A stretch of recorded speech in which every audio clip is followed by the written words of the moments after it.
Hello, hello. Hi. Welcome to another video dito sa Mimita Chinita channel. And for today's video, papakita ko sa inyo ang mga preparasyon bago ako mag-shoot ng video.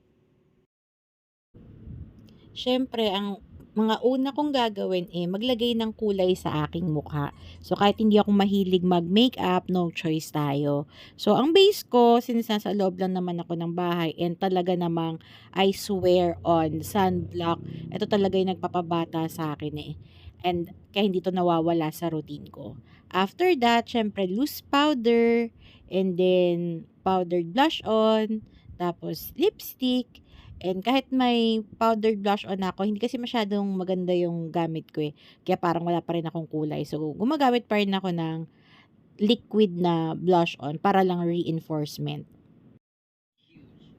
Siyempre, i-apply na natin ang aking makeup. And sa background, maririnig niyo yung Young Sheldon, yun kasi pinapanood ko. Pero, eto na yan. Siyempre, apply muna tayo ng sunblock. O, di ba? Binibigyan niya na rin ako ng natural blush.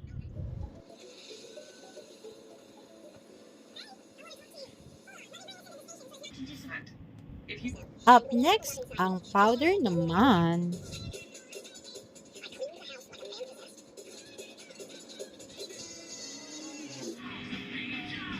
Powdered blush on for rosy cheeks.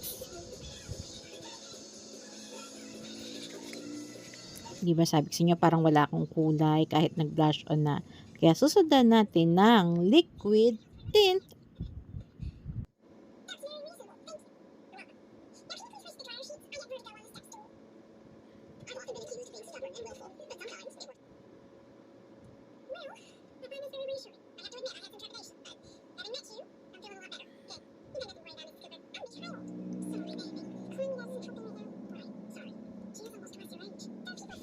Siyempre, ang isusunod natin ay ang lipstick. Yan, pak na pak.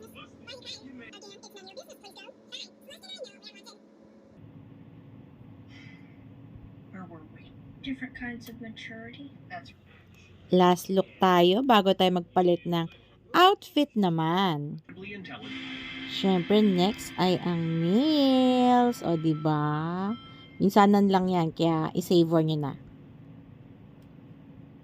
So, ito ang secret ng aking madaliang nails. Nail stickers. Ayan yung pamimilian, di ba? Merong pastels, merong plaid, merong glittery, merong sparkly, merong neutral colors. Ayan.